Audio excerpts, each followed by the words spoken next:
Well, are you ready to create yourself and build a life that you'll love? I hope so, because we're ready to bring you some unindoctrination that'll help you do just that. This is our ongoing series on white Dianetics. That's right, I said it, white Dianetics. And once I get you through the white Dianetics, it's on to white Scientology. We're not afraid of no ghosts. We're not afraid of nothing.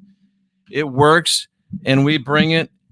Black Scientology ain't going to stop us from bringing white Scientology to the masses. And we'll leave the rest to the asses. Did I say that out loud? Well, you know what I mean. Folks, we're going to talk today about it. We're going to continue on with our great series. And let's just jump right in, shall we? Let's just jump right in. I had a great conversation today on the phone. A gentleman who's was in Scientology for over 30 years, found me on the internet, called me from Ecuador, said, hey, I like what you're doing. I said, I know that you've probably forgotten more about it than I know, but I'm doing the best I can. And I'm open to improvement and suggestion. And I'm very, very thankful to him for reaching out. And I hope that anybody that has been a part of the work of Dianetics, trying to help get the world clear, would feel free to reach out to me. I just don't want to have anything to do with the Clearwater Church. I don't trust them. I don't want anything to do with Black Dianetics. But outside of that, I'm ready to go. But if Tom Cruise, if you want to call me, I'll take your call. That's all right. All right, ladies and gentlemen, let's go. How high can we go on the tone scale? How high can we go on the tone scale? How high our life force can go, it's not really known. Above zone 3, which is rocking out, is an area of question marks. What we do know is that a person that gets clear goes up into a level of persistence, vigor, tenacity, rationality, sexiness, happiness that is rarely seen among mere men. And it's my opinion. I never heard Ron speak or never read Ron write about this, although I have a feeling that Ron would at least be in general agreement with me that the very top of the tone scale, Dianetically, where we are clear, where we are getting better. We're becoming a high-functioning, optimized human. I think that the top of the tone scale could well be, ladies and gentlemen, and this is Daugherty, not Hubbard, could well be where Dianetics meets Scientology, because Dianetics is the business, and we are in the business of doing business, and this business is a booming, cousins. Dianetics is the business of optimizing the human. Scientology is the business of optimizing the thetan. What's a thetan? Well, everybody wants to argue about what's a soul, what's a spirit, what's soul, what's soul, what's spirit. Well, thetan covers everything that is not physical about the human. So Dianetics is the business of optimizing the human. I'm in the optimization business, the human optimization business. And Scientology is the business of optimizing the thetan. I'm in the thetan optimizing business as well. And the heights of the emotional tone scale may indeed be the place where one passes into another, and doubtlessly they overlap to some unknown degree. And it's something that has to be experienced to be understood. So let me just say, happy hunting. Now, that was all Daugherty. Let's get back into some Ron, some LRH. Nirvana, even though you're living in this place and you're high on the tone scale, you're getting better, you're getting sexier, everything is good, you're in nirvana, so to speak. Nirvana can still have some bears, ladies and gentlemen. In fact, Nirvana can have grizzly bears. Now, the clear is an unaberrated person. And of course, it includes she's. I'm just being general, speaking of mankind. The clear is an unaberrated person. And the clear forms the very best possible solutions they can from the data they have from their viewpoint. And this is why it's so good to be clear. The clear obtains maximum pleasure for the organism, taking into account both present and future. Now, there might be something that would bring maximum pleasure for the organism, and that might include an orgasm. I don't know. But there could be something that would provide ultimate pleasure for the organism in the now, but it might not be conducive to giving the best pleasure for the organism in the future. So you got to balance between the pleasure of the future and the pleasure of the now. And when you have no engrams, which can be restimulated to throw off the correctness of those computations by entering hidden and false data into it, you got a really good chance to do it. That's why we live so high on the tone scale. The clear's survival of dynamic is high enough to beat down any suppressors. What are you talking about, Jeff? Well, let's say that you're rocking the Casbah at 3.9, and then comes a suppressor. It could be anything. And it pushes your dynamic down to 3.2. The Supreme Court says they won't hear the case. It pushes your dynamic down to 3.2 from 3.9. And then the clear will recognize, whoa, I allowed some outside circumstance to push me down the tone scale from 3.9 to 3.2. And then something called necessity, which is you realizing this ain't right. Your necessity surges up in you, and you push the suppressor down, and you rise back up to 3.9. Yeah, the Supreme Court might have said no to the decision, and you should look at jeffreydaugherty.com and check out the Simon Parks video that I posted. It's brilliant in relation to that. But I'm not going to let that keep me down. Supreme Court or no, I'm going back to 3.9. Now, this could be termed an enthusiastic resurgence. And, I've been working on myself. I got my tones going. I got my glasses going. I got the scan going. We're going to talk a whole lot more about that scanning at the first of the month. I got a lot of things going on, and you can see improvement. You're not seeing me triggered anymore. And yet sometimes what I do now is I don't get triggered, but what I do is I give sometimes enthusiastic resurgences. Now, it might seem to the untrained eye that it's anger, that, oh, Jeff got angry. This person got angry. Oh, no, my friend. What you actually witnessed was calling upon my being to furnish power for thought and action. Sometimes, most times, when you're fighting off a suppressor, it's going to take valiant, powerful action. If you want to change your state, changing your physicality many times is a great key to it. We can't get into all that today, but just know that when you're clear, doesn't mean that you're going to be Casper Milquetoast. It doesn't mean you're going to be shy and retiring. It doesn't mean that you're never going to say, language alert, shit, even if you have a mouthful. No, you're going to say it. You're going to act passionately. You're going to act vibrantly. And you do it for reasons, but you don't do it without any reasons. And we're talking about legitimate reasons, not just because you lost your cool or you got triggered by some idiot in your chat room. We need to be better than that. A clear, let me give you an example. There's a clear, like, let's say me, okay? No, let's don't say me. Let's just say it's some random clear that we don't know. And he's got a ranch in Arizona. He doesn't know a damn thing about hunting, but he knows he's got this grizzly bear that keeps harassing his livestock. He's got some cows. He's at 3.9. He's locked and loaded, literally. He's got a gun. And he decides he's going to get that bear that's been threatening his livestock.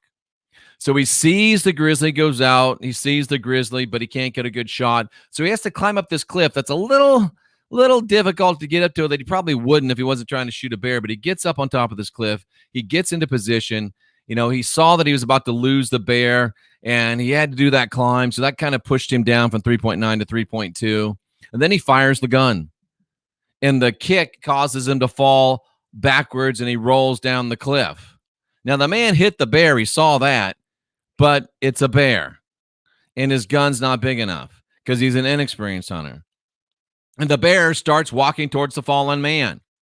Now, when a bear starts walking towards you and you know the bear's not dead or wounded, or is wounded and not dead, that brings him down to 3.0. And he fires again, and he misses.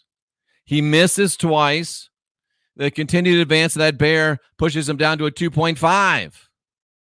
And then the man swats the bear, and he's down, or the man hits the bear with his rifle. The bear keeps coming. He's down to 2.0. It's a funny story. No more bullets. Now he's afraid. The bear is on him. He's beating the bear with the rifle. The rifle gets knocked away. He's down to 1.5. The bear whacks him hard, knocks him down the hillside. He loses a bit of consciousness. He's now at 0.6. He pretends to be dead. The bear buys it and the bear walks away. So we went from 3.9 to 0.6 in about 1.8 minutes. Nirvana has bears. The man recovers his wits and slowly rises back to 2.0 when he realizes the bear is gone and his ass has not been eaten, and not in a good way. He begins heading home and quickly recovers to 2.5. He picks up his gun and resolves to learn his lesson and get this bear. He's back up to 3.2. As he's walking home, he realizes, damn, Charlie's got a Mauser. That's a big old bear gun. I'm going to borrow it. He borrows the bear gun, does a little bit more recon, and 3 days later, he shoots and kills that bear. Hello, 4.0. Boom, he's way back up on the tone scale again. He's way back up on the tone scale again. So when you're clear, you might be clear, but you're not necessarily perfect. You're close, but you're not necessarily perfect because life is complicated. And life is actually more complicated than killing bears, and generally it's a lot less dramatic, although my life has had some high drama. And I've kind of liked it, to be honest with you. But you want your drama to be good drama, not wasteful drama. But life is always full of suppressors. There's always going to be wet blankets that try to put out your wildfire. I like to live in wildfire, knowing there's always going to be more than enough wet blankets to try to snuff it out. But the gaining of all pleasurable goals is really a sweep through various levels of tone. Remember when you want to kiss a girl? Ooh, what if she says no? What if she slaps me? What if she laughs at me? What if my breath's bad? What if she's got no teeth? You're going up and down this tone scale, right?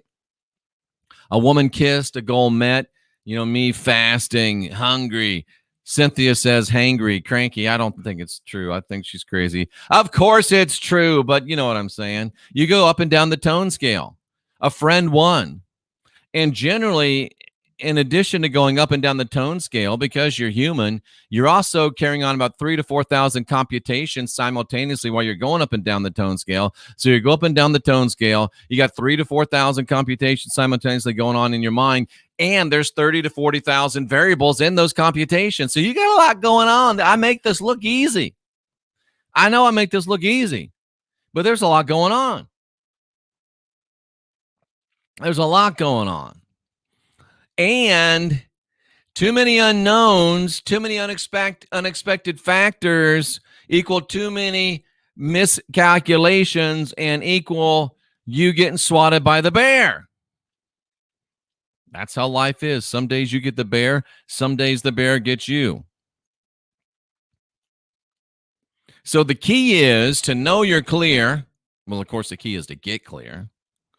The key is to know you're clear and know you're good.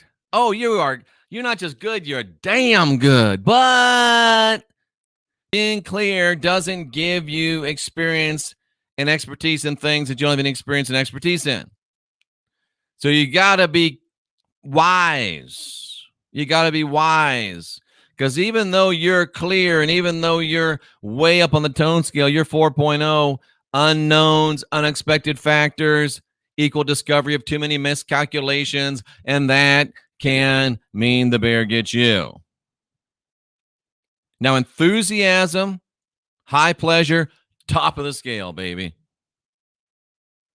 Fear, paralysis, bottom of the scale. And depending upon you getting clear and you being smart as a clear, and generally you are, but sometimes, you get a little carried away. So it's managing.